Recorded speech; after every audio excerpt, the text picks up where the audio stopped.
Welcome to a new episode with Willinsky magazine. As always, we bring the best out of Malta. Following our last message that we cover some maybe unhappiness within the citizens, we have a Randolph De Battista with us today, and we're going to ask him a couple of questions. Where would you say your career within the politics start? Well, it's interesting because I come from an apolitical family, so we never discussed politics in our family. But I'm the rebel within the family, so I always enjoyed listening to Parliament. I started as a journalist, doing interviews for the Sunday newspaper of the party, and also sports.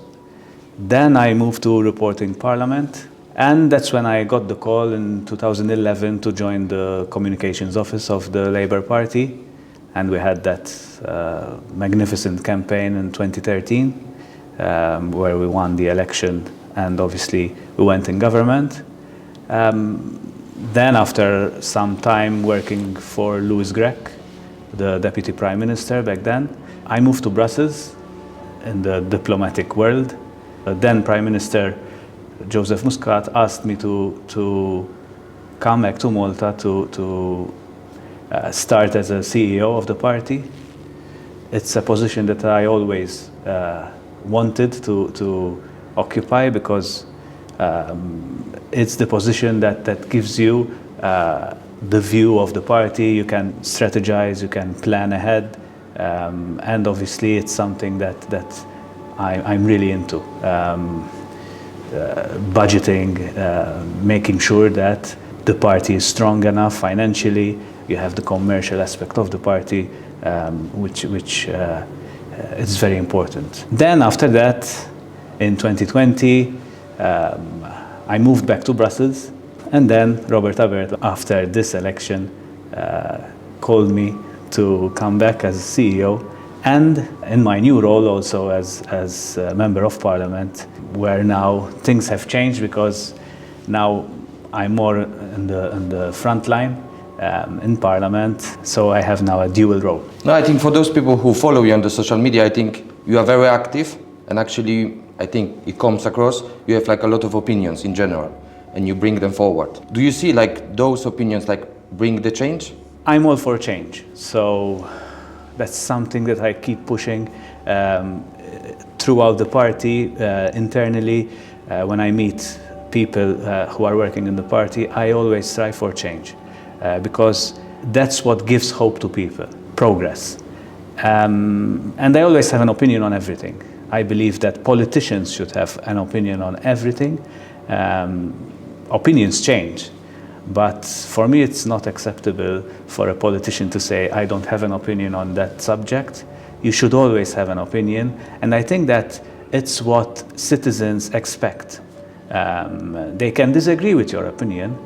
And I think that in Malta, we should learn to disagree. We can disagree on something, but it's not acceptable for me to call names and to start throwing everything at you because we disagree. So it's good that we have different opinions, because that's where change happens, when we come up with different ideas and then we choose the best way forward. What would you say within the construction law or cleanness or traffic, Malta is moving into a good direction, or there is the plan to make it better? I think that we should go for a change in mentality. I think that we need to give more importance to clean air. We should go for, as citizens of this country, we should try to make changes in our lifestyle that would help future generations. For example, if going from one place to another, do I really need to use the car? Or should I try to go for more clean ways of transport? Now, this requires a change that has to be in parallel. So a change in mentality from the citizen, but obviously we as politicians, we have to find solutions, better solution for public transport, a better solution for our road infrastructure. It has to be safe for a person to use his bike. And I think that one of the things that both political parties should think of is that we need to find common ground on long-term solutions, even when it comes to traffic and road infrastructure, like, for example, mass transport system, the metro. I think that there are common challenges that we need to sit down together, plan ahead, find a solution, and both parties say, look, whoever is in government in the next 20 years, this project has to proceed. And I think that, again, this is what citizens expect out of politicians, and that's something that we should lead by example. Yes, but of course we discuss big issues, so of course it cannot be solved overnight. But if you're telling us that the focus is there, so I think we can be kind of reassured that things are heading in good direction.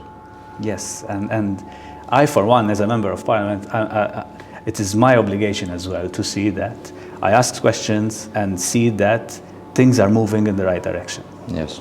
To change the subject slightly, how would you describe a lifestyle of being a politician? In Malta maybe it's more challenging because country is small, so I think you find it hard to even walk on the street not being asked anything. It's hectic because even if you're in a restaurant with your family where you're having some private time, if there's someone that needs to speak to you, it's probably the only time that is his only chance to speak to you. So although you're with your family, you still need to listen to the person and try to see what the issue is, whether you can help or not. For me, I think that it's a bit more challenging because my partner is an MEP. So we have from Monday till Thursday, we live in different countries, and when Cyrus is back, he's all the time out of the house, meeting people in different events. So it is hectic, but it's a job that has a lot of satisfaction, because when you meet someone with a genuine case, with a problem, and you try to find ways how you can help the person, the satisfaction is beyond words. Within your political career, I think normally people carry something like a mission of the job. What is your mission, behind what you do? What is the biggest goal? Change. I always focus on change, progress. It's easy to implement the change? It's very difficult, and you make a lot of enemies, even within your own party, because it's very easy to agree and to say yes to everything and to leave the situation as it is. But I'm not a person that accepts the answer no. So even with my team here, when I ask, can we do this, and someone says no, I'll ask, are you sure? Let's try to find another solution.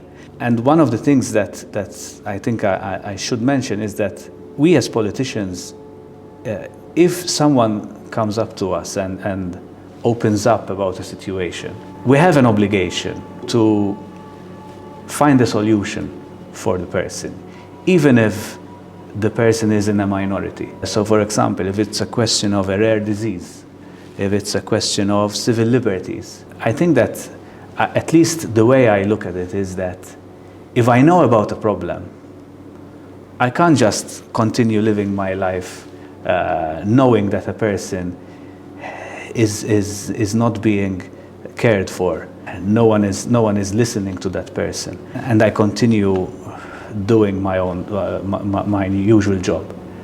I have to find a solution for that person because I'm in a position of power.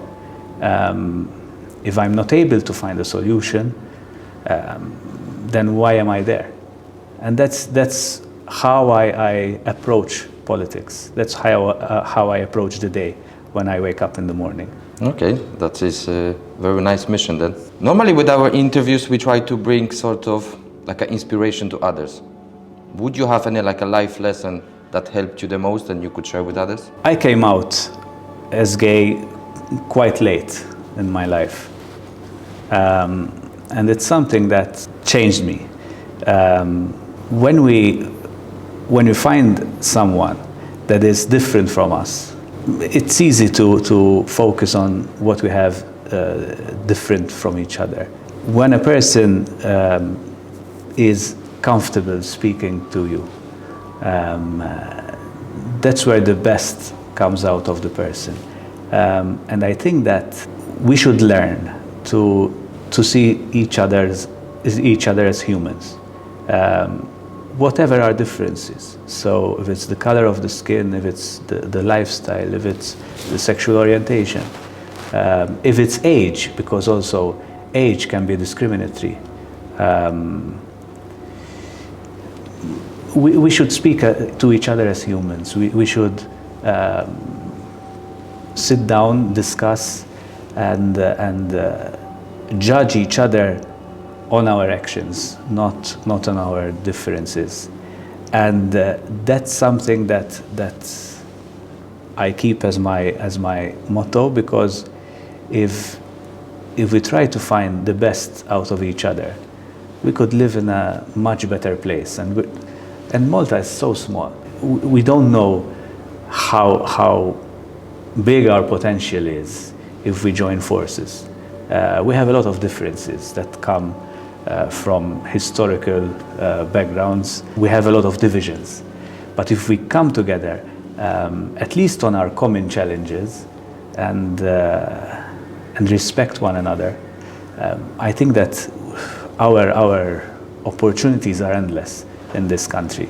So we need to judge less and respect one another more, irrespective of our differences. Very inspiring. If I can ask, like, you coming out as gay, because you said it was quite late, was that had something to do with, like, you weren't sure what the reaction will be? So you were like a bit afraid, that's why you were waiting this long? Yes, it was part of it. I was involved in sports also, and I think that it's more challenging when you're in a team sport. I used to play football, so I don't think that it's very easy for someone playing football to come out, and we should do something about that as well. But yes, it wasn't easy. Once I got the courage, I found courage to come out, then it was plain sailing, more than I thought it would be. And I see a number of young people still struggling with this, and it's my place to try to help the person to be comfortable with whoever the person is. And it's not just a question of gay or not. Even if someone, for example, had an abortion years ago, it's still obviously a taboo in Malta. But there are cases where people needed to, against their will. I mean, it wasn't their wish, but they had to. And these people do not find a safe space where they can speak. And that's something I try to offer, a safe space where someone can at least speak, to share their experience. And that's what I try to do. Recently I was talking to a friend of mine who is 78 years old, I think. And his health is deteriorating. And he told me that I'm going to see my child who's coming from Canada probably the last time. I told him, don't say that. But he told me, in life, you always have to accept whatever situation you're in, and you have to accept who you are, in whichever situation you are. And it struck me because we always speak about accepting the fact that you're gay, accepting the fact that you have this or that. But old age is also something that we need to be more respectful. We need to understand more what our pensioners think, because loneliness is another thing that we should speak about in Malta. And if I can pass on this message, if you know someone that's that's lonely, that is at home alone, especially someone that is of a certain age. I think that we should do something, at least call the person to see that he's okay and whether the person needs something. It's a message that we used to see this message being passed during COVID, when everyone was all alone at home. But now that COVID is gone, why shouldn't we keep that? Yes. The care for one another. We should keep that. Which actually COVID should have taught us this lesson, to care for one another. No, fantastic. I think we are quite convinced then that there are right people at the right place to make that difference and trying to make Malta better. Thank you very much for the opportunity to talk to us. Thank you. And until the next one.